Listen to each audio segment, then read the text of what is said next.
내가 뭔가를 아는 것에서부터 나옵니다. 내가 뭘 모르는데 나오는 그 믿음은 어떤 믿음이겠습니까? 내가 아는 것만큼 그 믿음으로 나오거든요. 그러니까 굉장히 중요한 내용이지요. 내가 무엇을 아는가? 성경은 우리에게 무엇을 가르치고 그것을 우리는 어떻게 깨달아 있는가? 잘못 알게 되면요, 이 교회가 먼 것을 주는 것으로 자꾸 생각합니다. 주는 것은 맞습니다, 교회가. 그런데 그것을 똑바로 알고 내가 믿었을 때 내가 받는 것이 당연히 그것이다 라고 해야 기쁨이 옵니다. 우리가 무엇을 알아야 됐을까? 이 로마서에서는 예수님의 그 죽음이 우리의 죄를 씻을 뿐만 아니라 나도 함께 예수님과 함께 십자가에서 죽었다라는 것을 우리는 알게 되었습니다. 그러니까 함께 죽었다라는 것을 알게 되었어요. 교회 오니까 뭔가를 얻는 것이 아니고 알고 보니까 내가 교회 오면 죽는 것이었구나. 내가 죽는 것을 알게 됐다. 그 이상하게 가르친다는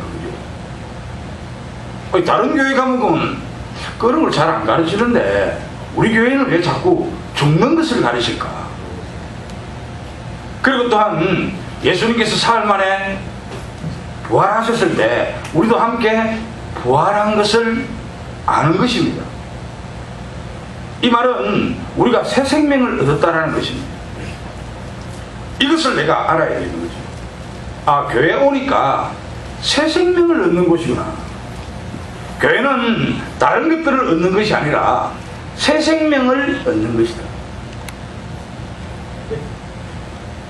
내가 죽어야 되고 그리고 또한 새 생명을 얻는 것이 이 교회구나.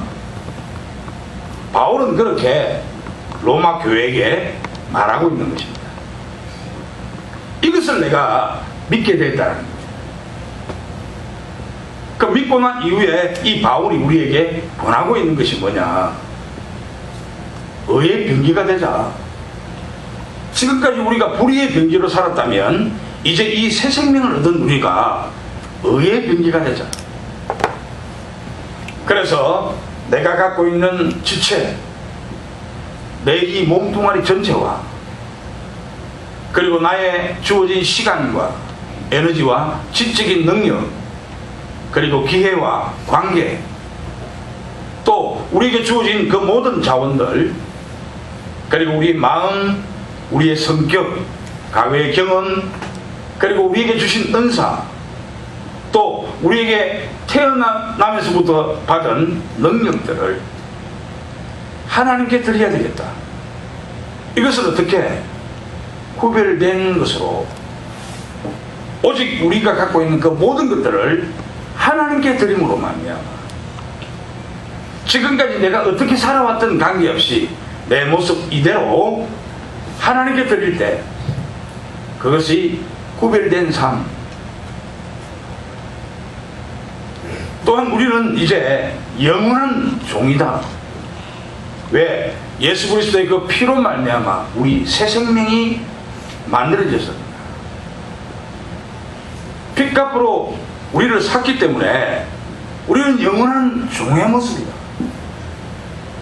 종은 자기가 갖고 있는 개성이나 자기가 좋아하는 것들이 종이 있어서는 안 된다. 이렇게 6장에서 마칩니다. 그런데 7장에 들어와서 오늘 이상한 이야기가 흘러나오고 있습니다. 7장의 내용이. 7장의 내용은 우리가 조금 전에 이 본문을 읽었지만 남편이 죽지 않으면 우리는 절대 이혼할 수가 없다라고 이야기합니다. 남편이 죽지 않는 한 우리가 만약에 이혼을 하게 되면 우리는 음녀라라고 이야기합니다. 남편이 죽어야만이 우리가 다른 남편에게 시집갈 수 있다 라고 가르치고 있습니다. 오늘 바울은 무엇을 우리에게 가르치고 싶어 하겠습니까?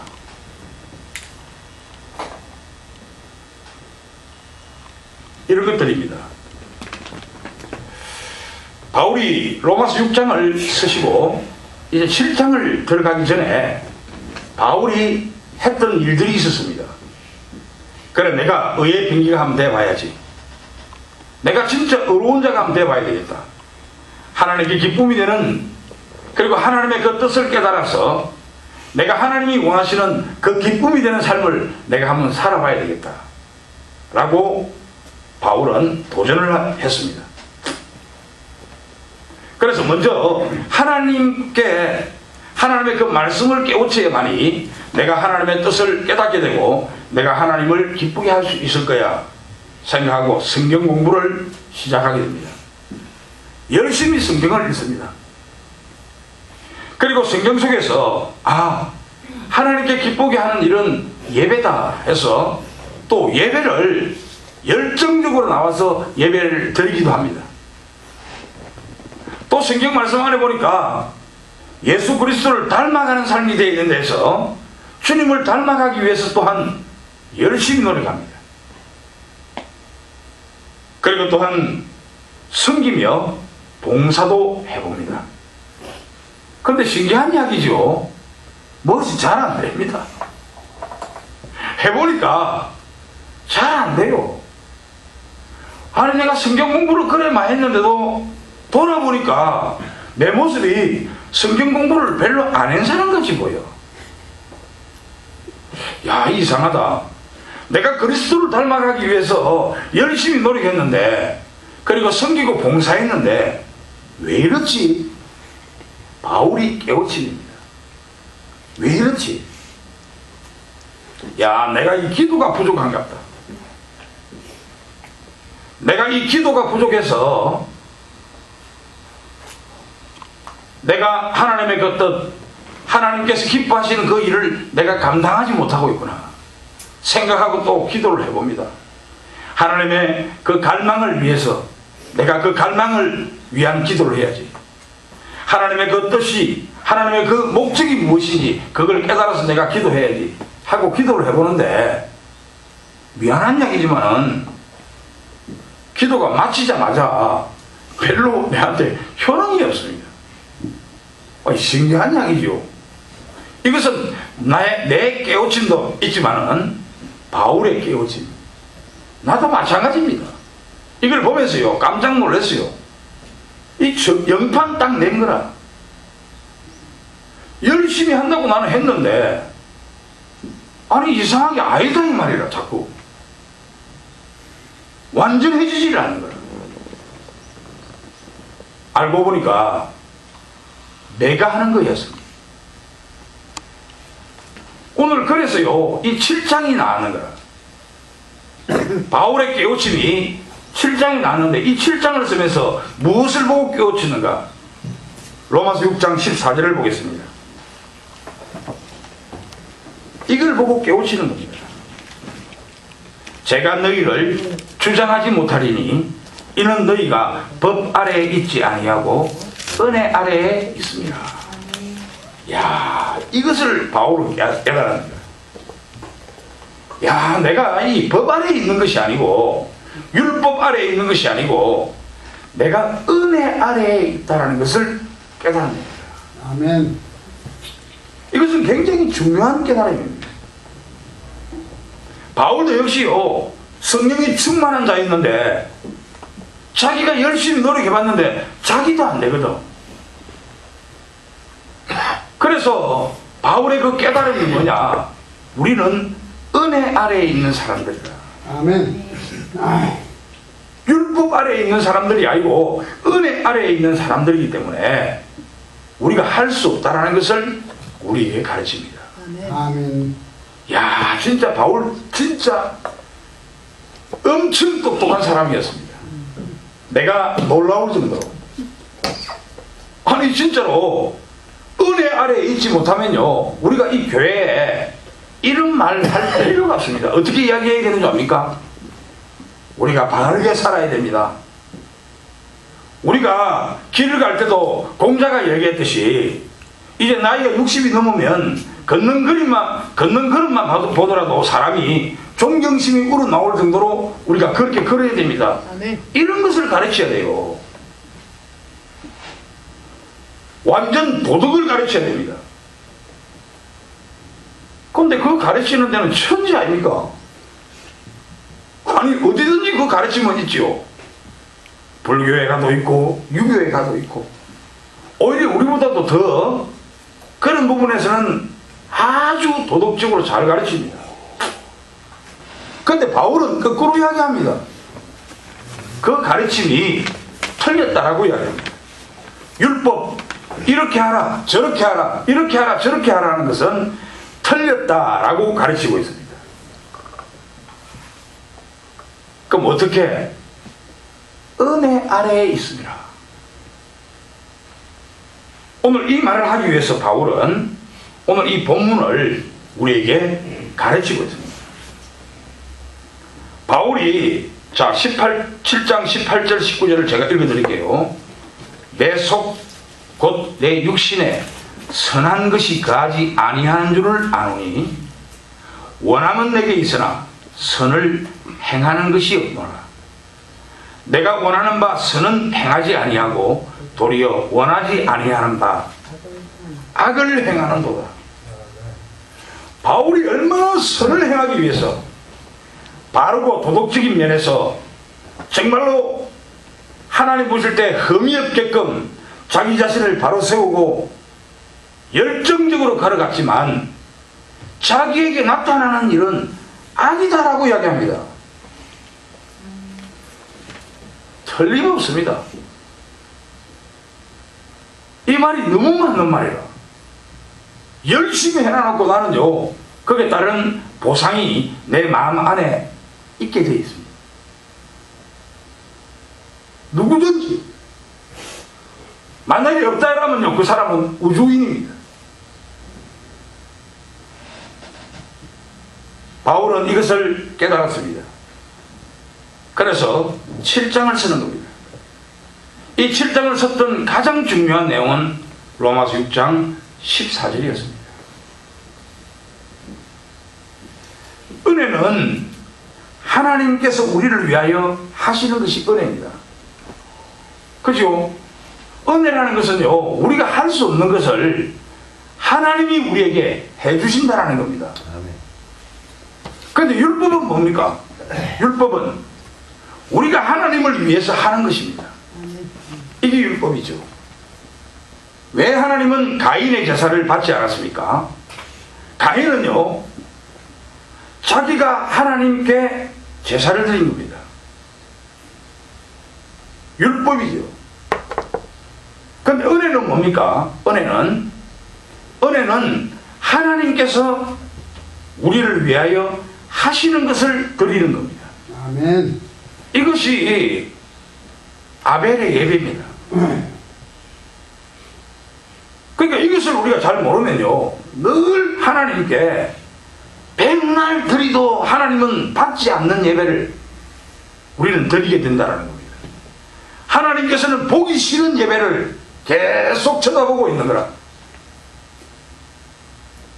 그러니까 우리의 예배가 하나님이 기뻐하시는 예배가 되기 위해서는 하나님의 그 은혜 아래에 있어야 된다라고 이야기합니다. 아멘.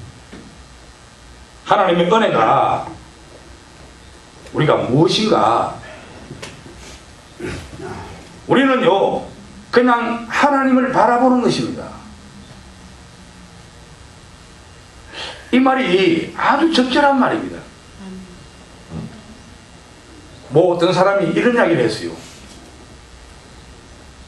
야, 저 사람은 장로가 됐는데 저 사람은 안수집사라면서 저 사람은 목사라면서 아니 기도를 갖다가 뭐 10분도 안 하고 지금 무슨 목사고 이런 이야기 하는 사람들이 있어요. 그런데 기도라는 것이 뭔지 압니까? 기도라는 것이 뭘까? 네, 오늘은 내가 참 잘 칭찬을 잘 안 하거든. 왜 안 하느냐? 교회에서 자꾸 칭찬을 하게 되면 큰일 납니다.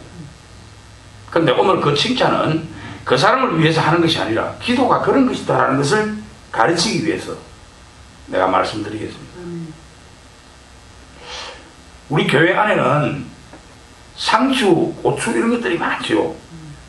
막 뜯어가라 합니다. 그 농사를 짓는 사람은 자기가 먹기 위해서 농사를 지었습니까? 안 그러면 성도들이 같이 교우들이 그것을 먹게 하기 위해서 지었습니까? 먹게 위해서. 그렇죠. 그런데 그거 심을 때 어떤 마음으로 심었습니까? 하나님을 생각하면서 우리 성도들이 이 맛있는 상추, 고추를 뜯어가게 하소서. 그게 기도라니까. 아멘, 아멘. 물론 하나님의 목적을 깨닫고 그 목적을 위해서 하나님께서 빠른 시간 내에 천국이 이곳에 임하기를 원하는, 하나님 나라가 이곳에 임하게 하기 위해서, 그래서 그 적들을 물리치는 그런 힘이 나에게 있게 하소서. 아멘. 아멘. 그리고 이 땅 끝까지 복음을 전도해서 하나님이 원하시는 그 숫자가 차기까지 아멘. 내가 전도하기를 원합니다 하는 이 기도. 그죠? 이것도 기도입니다. 이게 뭐냐면 다 하나님을 향하는 거 아이가? 아멘. 하나님을 향하는 것이 기도입니다. 이것을 예배라 합니다. 예수님이요 이런 걸 가르쳤습니다. 소경이 된 자가 다른 제자들을 이렇게 묻습니다. 저 소경이 된 것이 아버지 죄로 말미암아 소경이 됐습니까? 안 그러면 지가 죄를 지갖고 소경이 된 것입니까? 라고 묻습니다. 그런데 예수님은요 전혀 그게 맞는 대답을 하지 않고 다른 이야기를 해봅니다. 어떻게 이야기합니까? 저 사람이 소경이 된 것은 하나님의 영광을 드러내기 위함이다 라고 다른 말을 했죠. 이것이 예배입니다. 기도. 왠지 압니까? 예수님은 무엇을 가르칩니까? 우리에게 하나님을 향하라고 가르친다. 아멘.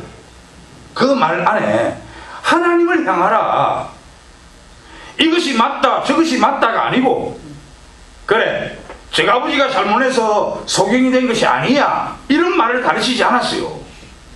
그것은 뭡니까? 율법입니다. 예수님은요 전혀 율법을 가르치지 않았습니다.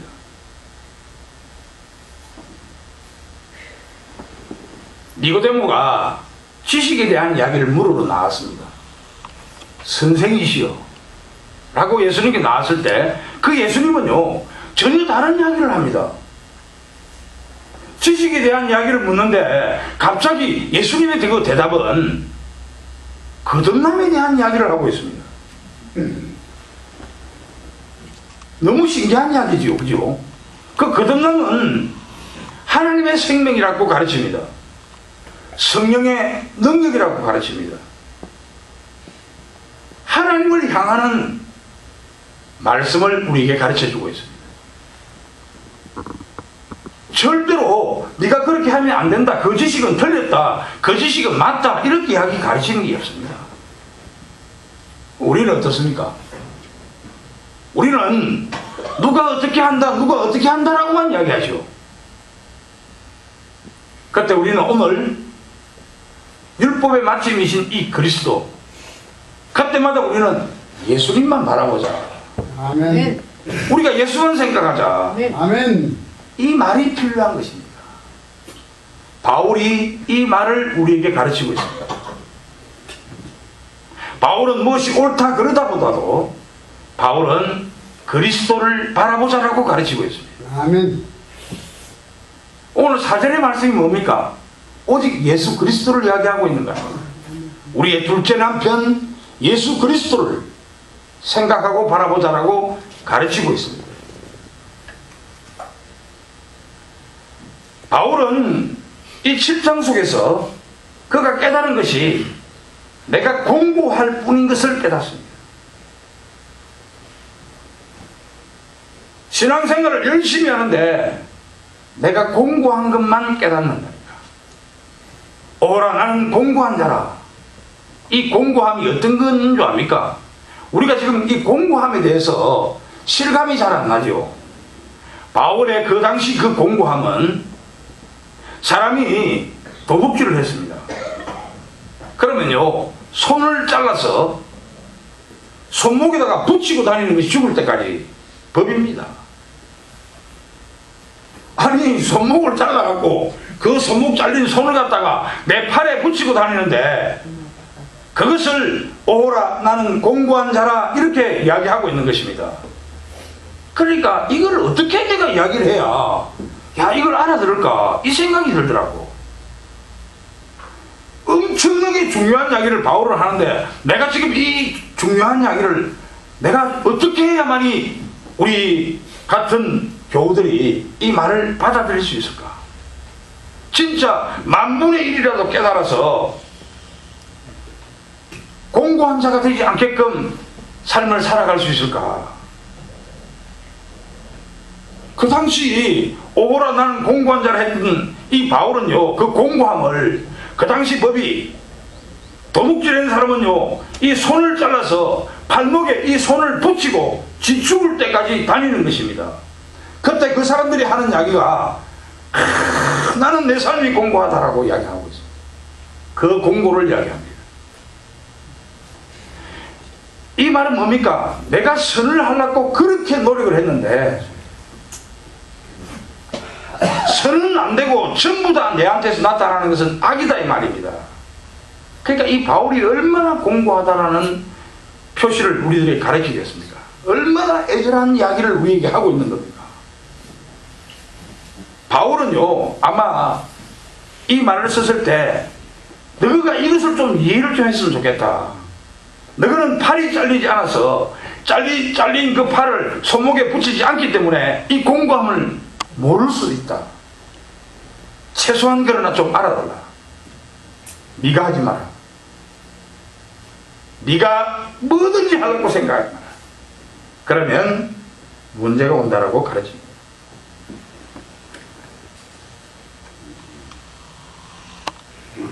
우리가 로마서 7장 12절에 보니까 이런 말을 하고 있습니다. 이로 보건대 율법은 거룩하고 계명도 거룩하고 어려우며 선하도다. 이 말은 율법은 틀린 게 하나도 없다라는 것입니다. 율법이 없으면 우리가 죄인인지 모릅니다. 10계명에도 마지막 계명은 탐심이었습니다. 탐심이 없다면, 그 계명이 없다면 우리가 탐심이 있는지 없는지도 우리는 모르게 되어 있습니다. 그래서 이 계명은 굉장히 중요하고 이 율법 또한 엄청나게 중요한 것이죠.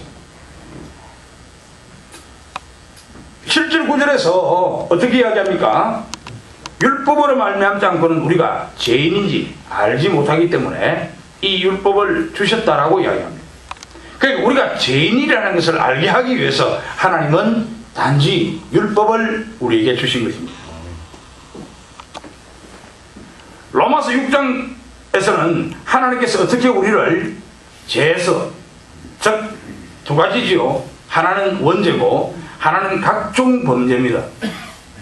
각종 범죄에서 해방시켰는가를 보여주고 7장에서는 하나님께서 어떻게 우리를 율법에서 해방시키는 것을 가르칩니다. 그런데 죄는 뭡니까? 죄는 우리가 각종 범죄, 우리 안에 있는 죄성을 이야기하고 있습니다. 그런데 율법은 뭐냐면 나라는 겁니다. 나. 율법은 나를 이야기하고 있습니다. 그런데 이것을 어떻게 해방시키는가에 대해서 이야기하고 있습니다. 우리가 잘못 착각하는 사람들이 있어요. 예수 그리스도의 십자가의 보혈의 피가, 예수님께서 십자가의 죽으심이 우리의 죄를 다 없앴다라고 하는 것은 맞는 이야기인데, 근데 왜 우리 안에 죄가 아직도 있느냐라고 이야기합니다. 그럼 내가 아직도 믿음이 없는 건가? 아니 내가 죄가 지금 계속적으로 일어나고 있지 않는가? 남을 시기하고 질투하고 비판하고 판단하고 정죄하고 의심하고 욕심내고 분노하고 이런 것들이 있지 않습니까? 내가 예수를 그만큼 믿었는데도 왜 이런 것들이 있습니까? 라고 이야기합니다. 근데 미안한 이야기지만은 그 죄로부터 해방했다라고 하는 겁니다. 마찬가지로 나에서부터, 나라는 이 율법에서부터 오늘 이 말씀 안에는 해방할 수 있는 방법을 가르치고 있는 겁니다. 절대로 없어지지 않습니다. 마태복음 5장 18절에서 율법은요 절대로 없어지지 않습니다. 천지가 없어지기 전에는 율법에 1.1핵도 없어지지 않는다라고 가르칩니다. 그러니까 우리는 해방이라는 말이 맞습니다. 해방돼서 나와야 됩니다. 그래서 그 해방돼서 나올 수 있는 방법이 오늘 본문의 말씀입니다. 7장 1절부터 4절의 말씀입니다.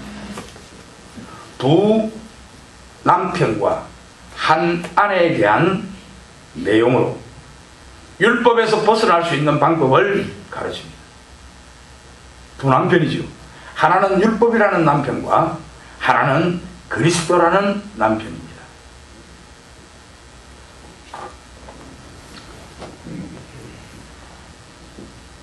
이 율법이라는 남편은요 상당히 좋은 남편입니다.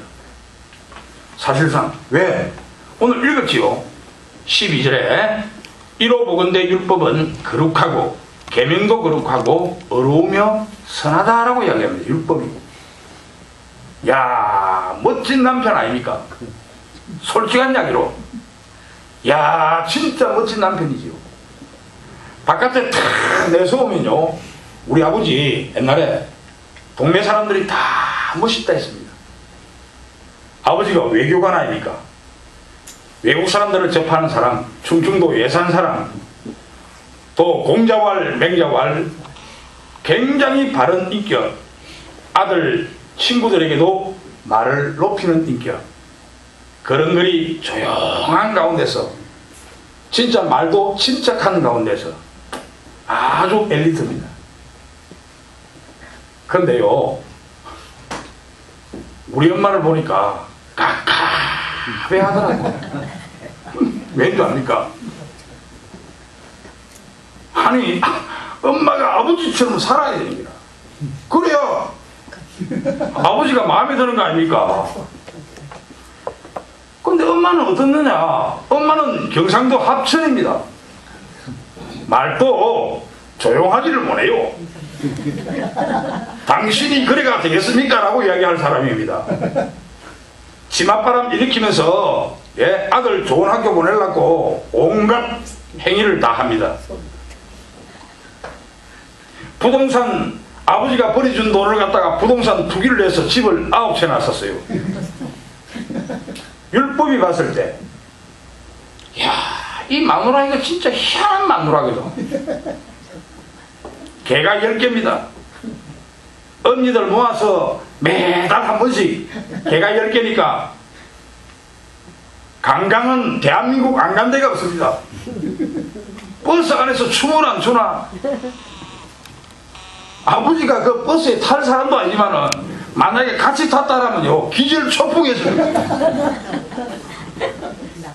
이렇게 율법인 남편과 그리고 그 아내, 우리가 그런 사람들 아닙니까? 율법은 거룩하고 선하고 어려운데 우리는 어떻습니까? 시기 질투가 일어나고 남이 좀 잘 되는 거는 진짜 보기 싫고 판단하고 정죄하고 욕심이 가득한 그런 사람들 아닙니까? 지하이면 안 되고, 그죠? 그러니까 못 사는 거 아이가? 아니 이혼하고 싶어 미칠 거 아닙니까? 그런 남편을 누가 같이 살고 싶어 하겠습니까? 속이 터져나가는 겁니다. 남들은 볼 때 멀쩡하죠. 같이 안 사니까 껍데기만 보니까 멀쩡하다 이가. 야 저런 남편 만나면 좋겠다. 근데 알고 보면요 깝깝한 겁니다. 자유가 전혀 없어요. 이혼하고 싶어 미치기라. 이게 지금 바울의 심정이었습니다. 자기가 선을 하고 싶었는데 선이 자꾸 안 일어나는 거야. 율법이 요구하는 그 공의와 그 의로움을 행하고 싶었는데 바울이 안 된다 이 말입니다. 그러니까 얼마나 미치겠노. 이혼해야 되겠다 생각을 가진 겁니다. 이혼해야 되겠다라는 생각은 또 한 가지 더 있습니다. 그 한 가지 더가 뭐냐면요, 신기하게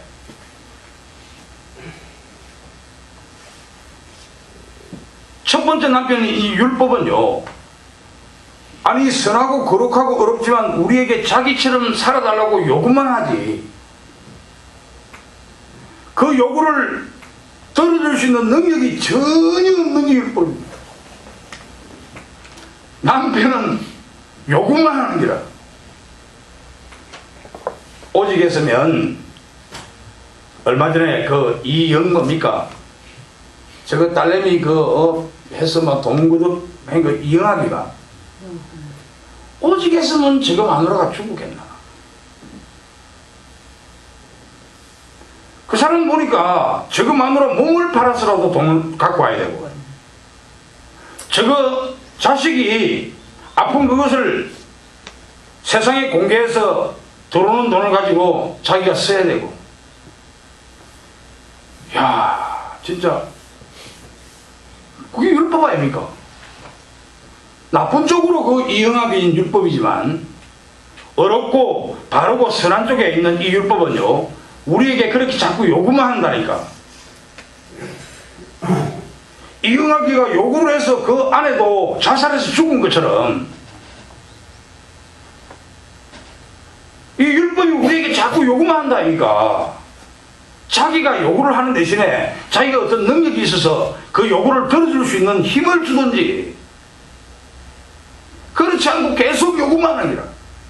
그러나 미치쁘는 거 아닙니까? 사람이요, 티 나가쁩니다. 될 대로 돼라. 그냥 나는 갈란다. 끝나본다니까 인생이. 근데 신기하게 이 둘째 남편을 잠시 한번 보겠습니다. 이 둘째 남편도요, 이 율법보다도 못지않게 우리에게 요구하는 게 많습니다. 자, 마태복음 5장을 가겠습니다. 마태복음 5장 21절에서 48절 내용입니다. 마태복음 5장 21절 제가 읽어드리겠습니다. 옛사람에게 말한 바 살인하지 말라. 누구든지 살인하면 심판을 받게 되리라 하였다라는 것을 너희가 들었으나 나는 너희에게 이르노니 형제여, 노하는 자마다 심판을 받게 되고 형제에 대하여 라가라 하는 자는 공회에서 잡혀가게 되고 미련한 놈이라 하는 자는 지옥불에 들어가게 되리라. 아니 보니까 이것은 십계명보다도 율법보다도 더 어려운 게 예수님이 이야기하는 내용이라. 형제 자매에게 노하지도 말래. 인상도 쓰지 말고.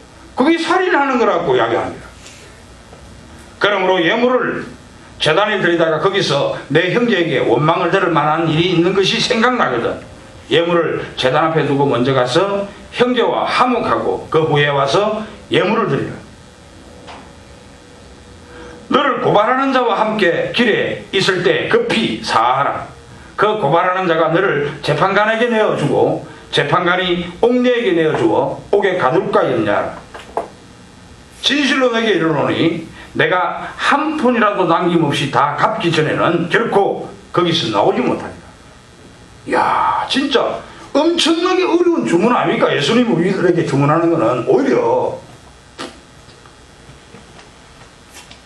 나는 너에게 이르노니 음욕을 품고 여자를 보는 자마다 마음에 이미 간음하였느니라. 그러니까 음욕만 품어도 간음이라. 깝깝한 약이지요. 사람이 살겠나 이라고. 율법은 아무것도 아니지. 또한 만일 내 오른손이 서로 실족하게 되거든 찍어내버리고 내 백체 중 하나가 없어지고 온몸이 지옥에 던져지지 않는 것이 유익하리라. 또 일렀으되 누구든지 아내를 버리려거든 이혼 정서를 줄 것이라. 나는 너에게 이르노니 누구든지 음행한 이유 없이 아내를 버리면 이는 그로 간음하게 하며 또 누구든지 버림받은 여자에게 장가드는 자도 간음함이라.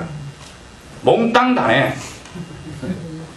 또 옛사람에게 말한 바 헛맹세를 하지 말고 내 맹세한 것을 주께 지키라 하였으므로 너희가 들었으나 나는 너희에게 이르노니 도무지 맹세하지 말라 할지니 하늘로도 하지 말고 이는 하나님의 보좌이고 땅으로도 하지 말라 이는 하나님의 발등상이요 예루살렘으로도 하지 말라 이는 큰 임금의 승인이요 내 머리로도 하지 말라 이는 내가 한 트럭도 되고 한 트럭도 휘고 검게 할 수 없습니다.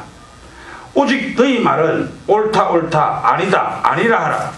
이에서 지나는 것은 악으로부터 나느니라. 또 눈은 눈으로 이는 이로 갚으라 하였으나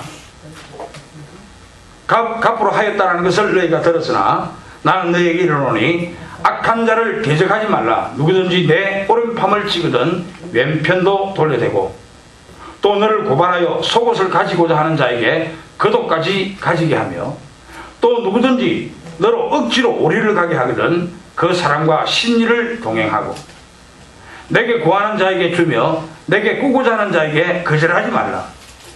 또 내 이웃을 사랑하고 내 원수를 미워하라 하였다라는 것을 너희가 들었으나 나는 너희에게 이르노니 너희 원수를 사랑하며 너희를 박해하는 자를 위하여 기도하라.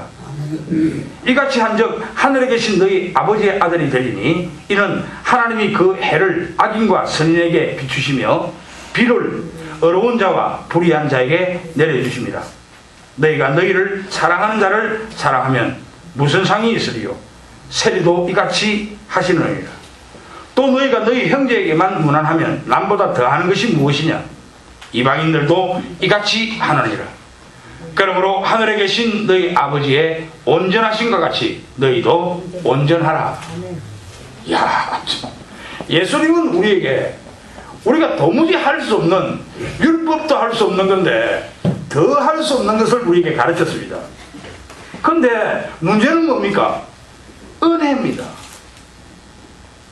대신에 예수님은 이렇게 우리에게 가르쳤지만은 예수님은 부활하셔서 우리 안에 찾아오셔서 이것을 행할 수 있는 능력을 우리에게 주셨다는 겁니다. 아멘. 이것이 틀립니다.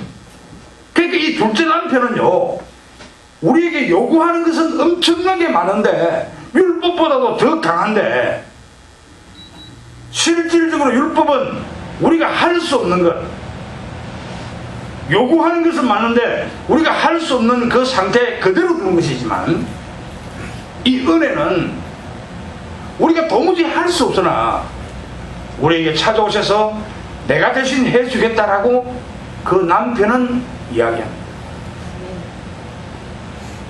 어떤 남편이 좋습니까? 그죠? 내가 우리 동네에 이런 남편이 하나 있었습니다. 이 사람 자기 아내가요 노름제입니다. 남편은 새가 빠지게 일해서 돈을 벌이다가 공급을 차고 좀 남는 거 저축해서 계속적으로 그 아내한테 다 주세요. 어느 날 이 남편이 아내에게 묻습니다. 급한 집안에 동생이 좀 문제가 있으니까 돈 한 1,000만 원만 내가 좀 써야 되겠다. 그런데 10원도 없다 합니다. 그 남편이 깝깝했을 거 아닙니까? 그죠? 30년간을 내가 버려줬는데.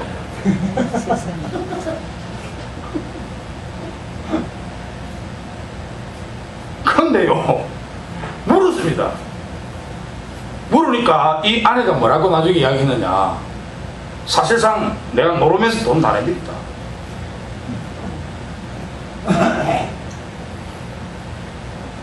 100에 99명은 반칙이 있을 겁니다. 어떤 사람은요, 노름하는 아내를 보고 들어가서요, 열이 채가 때리 붙는데 눈이 튀나 보죠. 눈 알이. 보통 다 그렇습니다. 그런데 이 남편이 용서를 해줬습니다. 아니, 아내로 봤을 때는 이런 남편이 좋은 거 아닙니까? 그죠?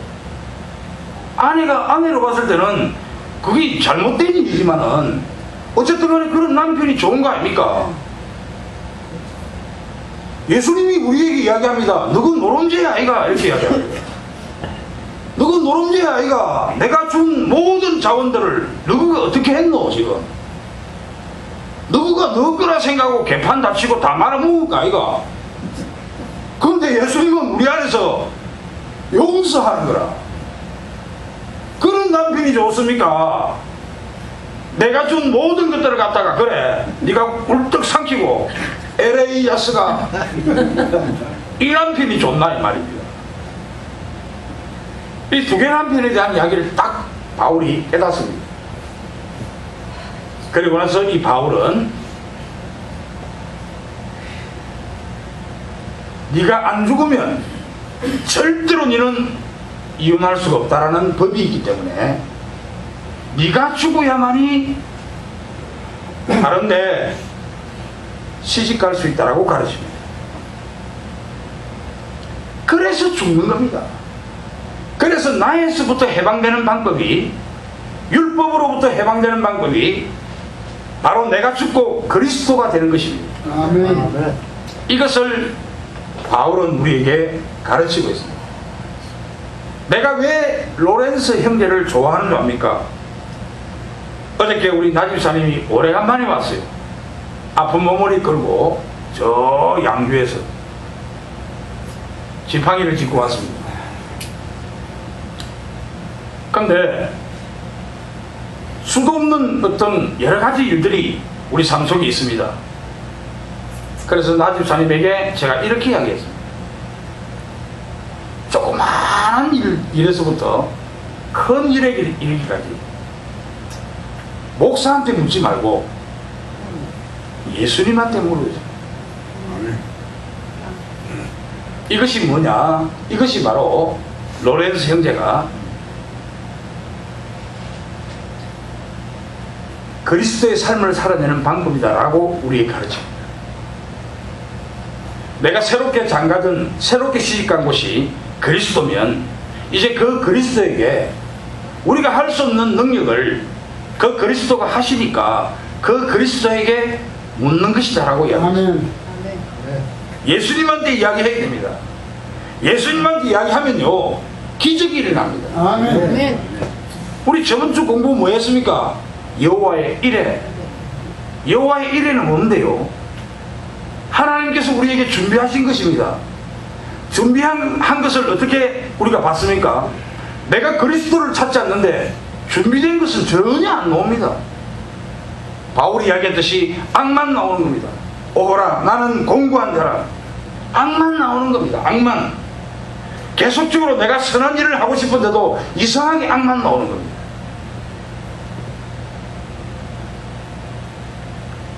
우리가 오늘 바울이 했던 이 말을 우리가 삶 속에 적용을 해야 돼요.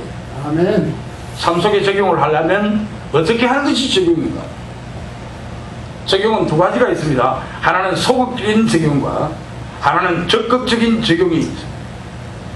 오늘 이 본문에서 이야기하는 것은 소극적인 적용에 대해서 가르칩니다. 적극적인 적용은 8장입니다. 로마서 7장은 후반절에 우리에게 소극적인 적용에 대한 가르침이 있습니다. 그 소극적인 적용이 뭐냐면 다시는 내가 하나님을 위하여 어떤 일도 하지 않겠다.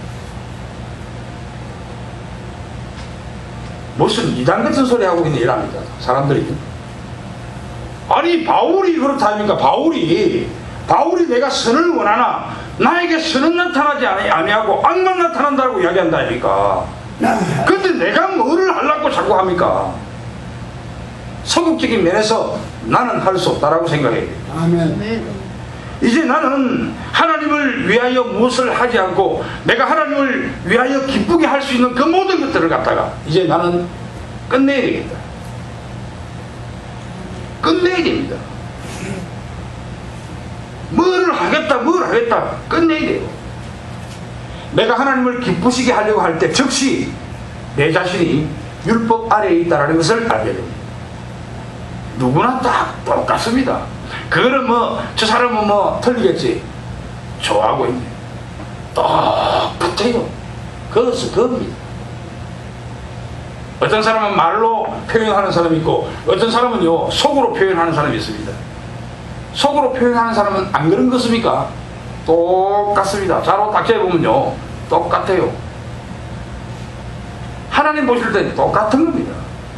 하나님 보실 때는요 오가마에게 뺨 한 자리 때리는 거나 자기 아들한테 뺨 한 자리 때리는 거나 똑같습니다. 뺨 때리는 거는 우리가 볼 때 우리가 생각할 때 율법이 돼갖고 그것이 내 자식한테 때린 것은 아무것도 아니고 오가마한테 때린 것은 엄청난 문제가 되는 것이죠. 우리가 그게 율법이라니까. 그런데 하나님 은혜 아래에서 보면요 똑같이 뺨을 한 자리 때린 겁니다. 미안한 얘기지만. 그래서 내가 하나님을 기쁘시게 하려고 할 때 즉시 우리는 율법 아래에 있다는 것을 오늘 바울은 우리에게 말씀하고 있습니다. 율법은 자기처럼 살아달라고 요구할 뿐 이행할 능력을 주지 못하기 때문에 오늘 바울은 로마서 6장 14절에서 우리에게 은혜 아래에 있어야 된다는 것을 딱 가르칩니다. 은혜 아래에 있어야 됩니다. 마태복음 5장 17절에 내가 온 것은 율법을 완전하게 하려 함이라 라고 예수님은 우리에게 가르칩니다. 율법을 완전하게 하려 하기 위해서 이 예수께서 이 땅에 온 것입니다. 이것이 뭐냐 하면 우리가 공부했다 아닙니까? 그죠? 바로 부활의 삶을 이야기하고 있습니다. 새 생명의 삶, 우리의 옛 생명이 아니라 새 생명의 삶을 가르치고 있는 것입니다. 바울은 부활의 기초 위에 빌립보 교회에게 이야기합니다. 빌립보서 2장 12절 13절에 이런 말을 합니다. 두렵고 떨림으로 너희 구원을 이루라. 너희 안에 행하시는 이는 하나님이시니 자기의 기쁘신 뜻을 위하여 너희로 소원을 두고 행하게 하시나니. 행하시는 분은 누굽니까? 우리 안에서 하나님. 이렇게 행하시는 분은 우리 안에 하나님이십니다. 우리가 하면 절대 안 됩니다. 주여 저는 당신을 위해서 아무것도 할 수 없습니다. 이 고백이 우리의 고백이지. 아멘. 오늘 15절부터 24절의 내용, 15절부터 24절의 내용 보면요 계속적으로 내가라는 내가 계속 나오지요. 이게 율법입니다. 15절에 내가 행하는 것을 내가 알지 못하노니 곧 내가 원하는 것은 행하지 아니하고 도리어 미워하는 것을 행함이라. 만일 내가 원하지 아니하는 그것을 행하면 내가 이로써 율법이 선한 것을 시인하노니 이제는 그것을 행하는 자가 내가 아니요 내 속에 거하는 죄니라. 내 속 곧 내 육신에 거하는 것이 거하지 아니하는 줄을 아노니 원함은 내게 있으나 선을 행하는 것은 없노라. 내가 원하는 바 선은 행하지 아니하고 도리어 원하지 아니한 바 악을 행하는도다. 만일 내가 원하지 아니하는 그것을 행하면 이를 행하는 자는 내가 아니요 내 속에 거하는 죄니라. 그러므로 내가 한 법을 깨달았노니 곧 선을 행하기 원하는 나에게 악이 함께 있는 것이 너다. 내 속사람으로는 하나님의 법을 즐거워하되 내 지체 속에서 한 다른 법이 내 마음의 법과 싸워 내 지체 속에 있는 죄의 법으로 나를 사로잡는 것을 보는도다. 오라 나는 공고한 사람이로다. 이 사망의 몸에서 누가 나를 건져내랴.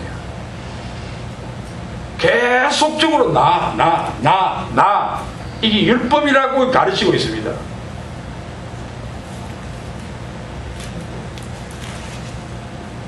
(24절에서) 오호라 나는 공고한 사람이로다. 이 사망의 몸에서 누가 나를 건져내랴.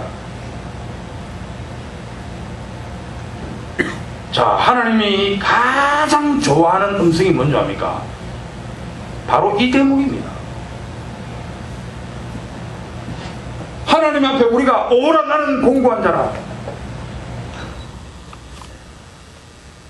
나는 정말 할 수 없다라고 이야기하는 사람을 하나님은 가장 기쁜 말, 가장 좋은 말, 네가 정직한 말로 하나님은 듣는다라고 가르칩니다. 아멘. 이게 우리 신앙 고백이에요. 이것이 우리의 신앙의 고백이지. 옛날에 우리 권사님, 우리 양엄마 교회에 한 오래 했어요. 내가 목사가 됐다라니까 신기한 모양이라. 그래, 니 한번 와봐라. 제기동에 갔습니다. 제기동에 가서 니가 그러면 기도 한번 해봐라. 그거 나 기도를 했어요. 그 기도할 때 나는 늘 고백하는 내용이 있습니다. 그때 권사님은 그 기도의 내용을 아마 몰랐을 겁니다. 그러나 늘 기도하는 그 내용 중에 한 대목이, 주님께서 받은 그 은혜가 충만한데 이걸 갖고 내가 나가서 이 땅 끝까지 복음을 전하는 일에 내가 이것을 사용해야 되는데 하지만 부족합니다. 아무것도 할 수가 없습니다. 한 치 앞도 바라보지 못합니다. 무지하고 무능합니다. 단지 그 일을 하기 위해서 하나님의 은혜가 필요합니다. 아멘. 하나님의 그 은혜이신 성령의 충만한 능력으로 말미암아 그 일을 하게 하소서. 아멘. 늘 기도하는 이 대목이 있거든요. 그러니까 오늘 이 바울의 이 외침 소리 속에, 아, 내가 작지만은 그래도 바울이 생각했던 것과 비슷한 내 기도가, 내 고백이 담겨 있구나. 이것이 하나님께서 가장 기뻐하는 소리다, 이 말입니다. 우리가 할 수 없다라는 것, 내가 공고한 자라고 이야기하는 것. 그때 바울이 누가 나를 건졌느냐 했을 때 25절에 가르칩니다. 우리 주 예수 그리스도로 말미암아, 이 말미암아 안에는 능히 그 율법에서 벗어날 수 있는 것이 포함되어 있습니다. 우리 주 예수 그리스도로 말미암아 부활하신 그 은혜의 부활의 삶, 우리 안에 찾아오셔서 우리를 주관하시는 그 부활의 능력 안에서, 그 능력으로 말미암아 우리가 율법에서 벗어날 수 있다라고 가르칩니다. 그래서 하나님께 감사하다라고 바울은 7장의 말을 맺습니다.